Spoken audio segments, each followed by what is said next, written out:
Haleluya, haleluya. Reka nongera baramutse amure hose niza ko muguwe neza cyane mu wa Yesu Kristo.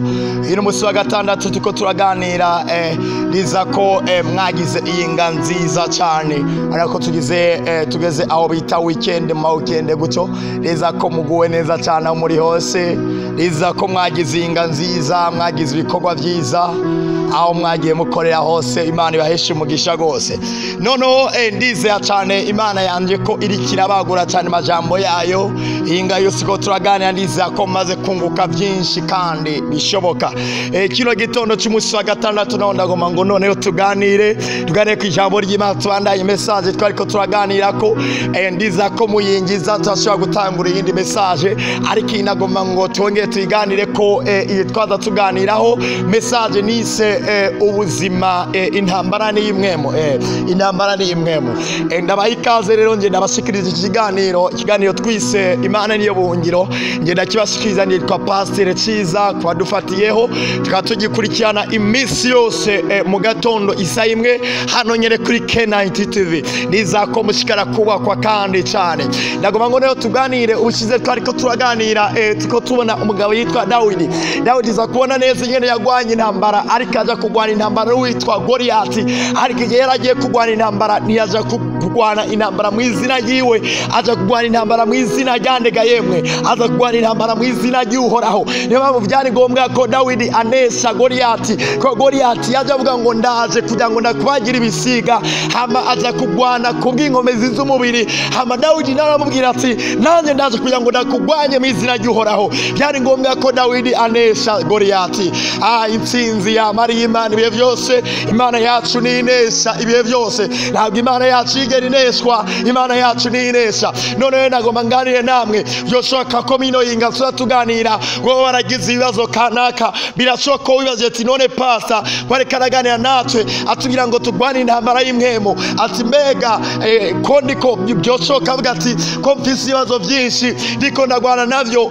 Byoshoka mfise ibibazo hano aho mu rugo rwawe, mu kazi kawe, mu mikore yawe itandukanye, kavuga ati narasenze byaranse kwishurwa, kavuga ati narasenze byaranse, ariko narije kugira ngo ntudende bukira kwana intambara y'imwemo, ntudende bukira gusenga Imana, ntudende bukira kwiga ijambo, ko igihe cyose abana b'Imana igihe cyose iyo bariko bagwana intambara nanjye na kimwe bigera baneshwa, ariko abana b'Imana turabanesha ibihe byose. Nubwo uhura n'ingorane nyinshi, nubwo uhura n'ibibazo byinshi, ntiwitege kuneshwa n'igihe na kimwe, ariko witege kunesha muri byose. Irigo si pataya igihe cyose turabanesha. Nanjye na kimwe umwana w'Imana yigeraje hasi, nanjye na kimwe umwana w'Imana neshwa, ariko umwana w'Imana yamara unesha ibihe byose. Bene ndata muhumure, kuko igihe cyose ndakora kugira ngo hagwana babiri hagatsinda umwe, ariko rero biravana. Mbega abaza bagwana ninda afise inkomezi, ninda akomeye muri abo babiri, mbega ninde yikwije mu bigwanishwa.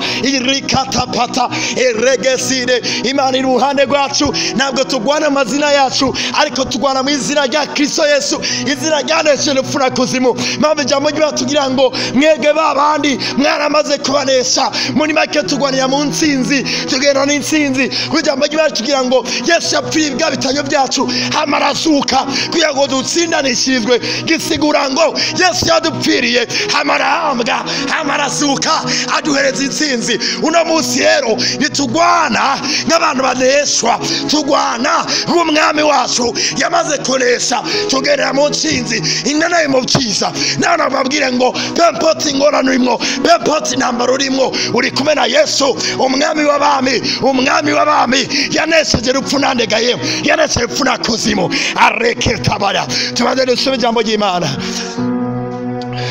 dusome Yohana wa mbere igice cya 4 igice cya 5 umurongo wa 4. Ndasoma mu izina rya Yesu.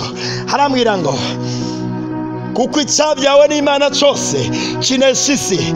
Iyi niyo ntsinzi yacu, yatsinze isi no kwizera kwacu. Amen. Muri make ino jambo tugiye ngo icyabyawe n'Imana cyose kinesha isi, ngo iyi niyo ntsinzi yacu no kwizera kwacu. Areke tabare. Muri make ga yemwe batuye ngo icyabyawe n'Imana kigirane ga yemwe, icyabyawe n'Imana kigirane kinesha isi. Arena ngo mvuga n'abantu bizera ngo ndiko nagwana intambara, ngwanye umwasi mugasinda igwana nk'umuntu w'umubiri, ndayigwana nk'umwana w'Imana nzima. Sindayigwana nk'uwabyawe n'abantu, ndayigwana nk'uwabyawe n'Imana nzima, ko ndi umwana w'Imana nzima. Hano ijambo rero tugiye ngo icyabyawe n'Imana kigirane ga yewe, icyabyawe n'Imana kinesha isi. Pepo ibyo Satani azana, pepo ibyo azamura abana b'Imana turabanesha.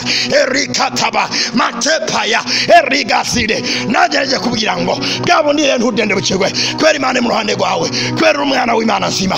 Erikata nagereje kuvuga ngo bene data wasuzugura, ugasuzugura cyane, ugakubita abana, ugakubita cyane, ariko nukubita umwana. Reka mfate mvuge ngo wa perezida areketa byoshoka abandi wo bakubita hama bikijana, mugabo nawe mwitiranye n'abandi hamukubitane hamwe n'abandi. Wowe witegereze ingene kizunguzungu zikuzunguruka ko kanyanye arepata me wakoze iki, wavogera igihugu cy'isima.